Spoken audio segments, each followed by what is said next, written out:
ಈ ನದಿಗಳು, ನದಿ ವ್ಯವಸ್ಥೆಯ ಬಗ್ಗೆ ಸಾಕಷ್ಟು ಬಾರಿ ಎಕ್ಸಾಮಿನೇಷನ್ಸ್ಗಳಲ್ಲಿ ಪ್ರಶ್ನೆಗಳನ್ನು ಕೇಳ್ತಾ ಇರ್ತಾರೆ. ಅಟ್ಲೀಸ್ಟ್ 1 ಅಥವಾ 2 ಕ್ವಶನ್ಸ್ಗಳು ಈ ಮ್ಯಾಪಿಂಗ್ ರಿಲೇಟ್ ಅಥವಾ ಜಾಗ್ರಫಿಯಲ್ಲಿ ಈ ರಿವರ್ ಸಿಸ್ಟಮ್ ಬಗ್ಗೆ ಪ್ರಶ್ನೆಗಳನ್ನು ಕೇಳ್ತಾ ಇರ್ತಾರೆ. ಸೊ ಹೀಗಾಗಿ ಗೋದಾವರಿ ನದಿ ಇತ್ತೀಚೆಗೆ ನ್ಯೂಸ್ನಲ್ಲಿತ್ತು. ಸೊ ಹೀಗಾಗಿ ಗೋದಾವರಿ ನದಿಯ ಬಗ್ಗೆ ಡೀಟೇಲ್ ಆಗಿ ಈ ಒಂದು ಆರ್ಟಿಕಲ್ನಲ್ಲಿ ಅಂಡರ್ಸ್ಟ್ಯಾಂಡ್ ಮಾಡ್ಕೋಣ. ಆ ಒಂದು ನದಿ ಪಾತ್ರ ಅಥವಾ ನದಿಯ ಜಲಾನಯನ ಪ್ರದೇಶ ಯಾವುದು, ಅದರ ಉಪನದಿಗಳು ಯಾವುವು ಮತ್ತು ಎಲ್ಲಿ ಹುಟ್ಟಿ ಯಾವ ಒಂದು ಸಮುದ್ರದಲ್ಲಿ ಅದು ಸೇರುತ್ತೆ, ಡೀಟೇಲ್ ಆಗಿ ಈ ಗೋದಾವರಿ ನದಿ ಬಗ್ಗೆ ಅಂಡರ್ಸ್ಟ್ಯಾಂಡ್ ಮಾಡ್ಕೋಣ.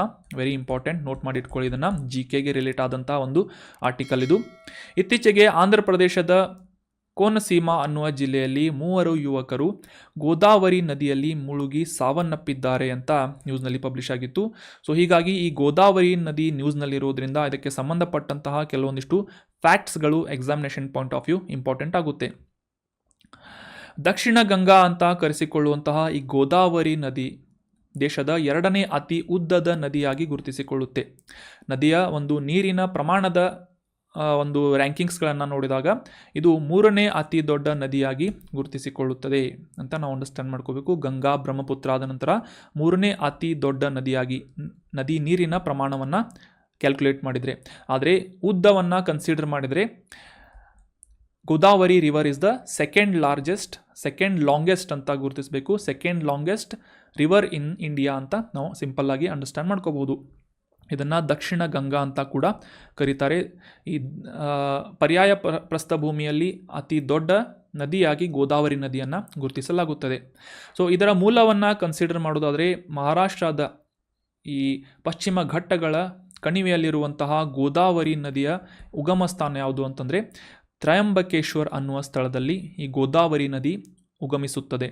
ಸೊ ಅಲ್ಲಿಂದ ಸುಮಾರು 1465 ಕಿಲೋಮೀಟರ್ಗಳು ಹರಿಯುವ ಮೂಲಕ ಬಂಗಾಳ ಕೊಲ್ಲಿಯನ್ನು ಸೇರುವಂತಹ ನದಿ ಗೋದಾವರಿ ನದಿಯಾಗಿದೆ. It is the second longest river in India ಅಂತ ನಾವು ಇಂಪಾರ್ಟೆಂಟ್ ಆದಂತಹ ಮಾಹಿತಿಯನ್ನು ಅಂಡರ್ಸ್ಟ್ಯಾಂಡ್ ಮಾಡ್ಕೋಬೇಕು.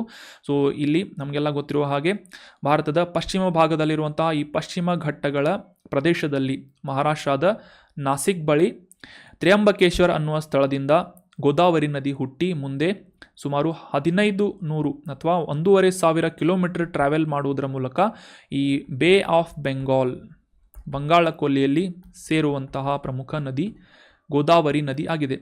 ಸೊ ಈ 1500 ಕಿಲೋಮೀಟರ್ ಟ್ರಾವೆಲ್ ಮಾಡುವುದರ ಮೂಲಕ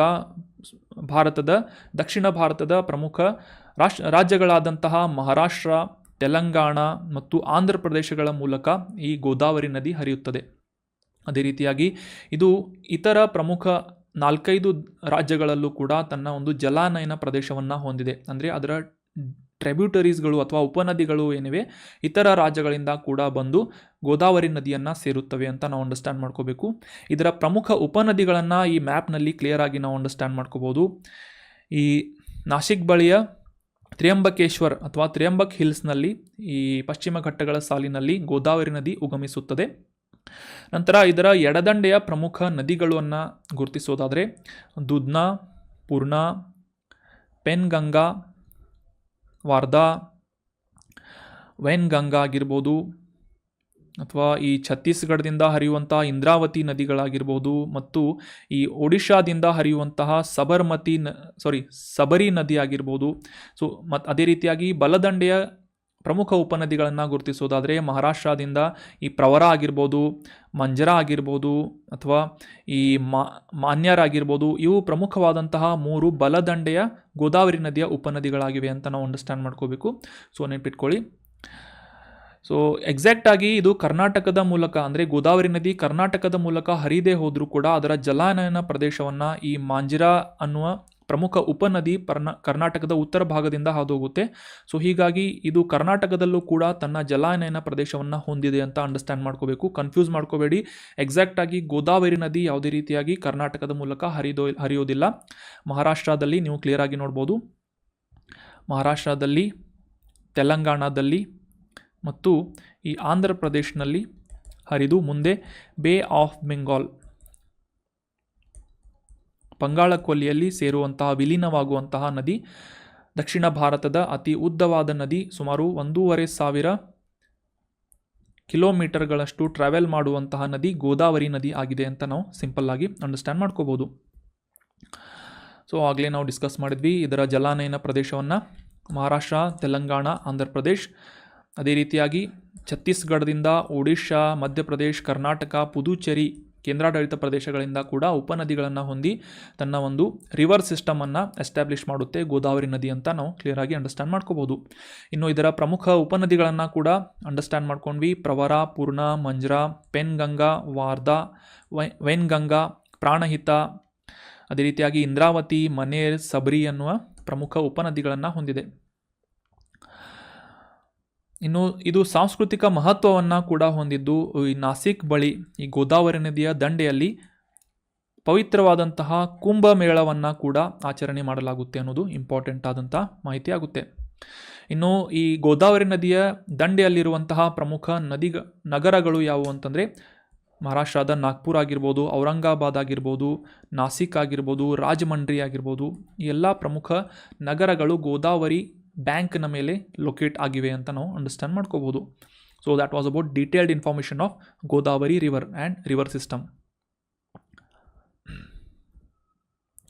ಇನ್ನು ಗೋದಾವರಿ ನದಿಯ ಮೇಲೆ ಸಾಕಷ್ಟು ಬಹುಪಯೋಗಿ ಯೋಜನೆಗಳನ್ನು ಅಥವಾ ಈ ಡ್ಯಾಮ್ಸ್ಗಳನ್ನು ಕೂಡ ನಿರ್ಮಾಣ ಮಾಡಲಾಗಿದ್ದು, ಪೋಲಾವರಂ ಇರಿಗೇಷನ್ ಪ್ರಾಜೆಕ್ಟ್ ಆಗಿರ್ಬೋದು, ಕಾಳೇಶ್ವರಂ ಸಾಕಷ್ಟು ಬಾರಿ ನ್ಯೂಸ್ನಲ್ಲಿರುತ್ತೆ, ಇರಿಗೇಷನ್, ಲಿಫ್ಟ್ ಇರಿಗೇಷನ್ ಅಂತ, ಸಾದರ್ಮಠ್ ಅಣೆಕಟ್ಟು ಆಗಿರ್ಬೋದು, ಇಂಚಂಪಳ್ಳಿ ಪ್ರಾಜೆಕ್ಟ್ ಆಗಿರ್ಬೋದು, ಶ್ರೀರಾಮ್ ಸಾಗರ್ ಪ್ರಾಜೆಕ್ಟ್ ಆಗಿರ್ಬೋದು, ಈ ರೀತಿಯಾಗಿ ಸಾಕಷ್ಟು ದೊಡ್ಡ ಪ್ರಮಾಣದ ನೀರನ್ನು ತರುವಂತಹ ಈ ಗೋದಾವರಿ ನದಿ ಏನಿದೆ ಸಾಕಷ್ಟು ದೊಡ್ಡ ಸಂಖ್ಯೆಯ ಪ್ರಾಜೆಕ್ಟ್ಸ್ಗಳನ್ನು ಅಥವಾ ನೀರಾವರಿ ಯೋಜನೆಗಳನ್ನು ಕೂಡ ಹೊಂದಿದೆ ಅಂತ ನಾವು ಅಂಡರ್ಸ್ಟ್ಯಾಂಡ್ ಮಾಡ್ಕೋಬೇಕು.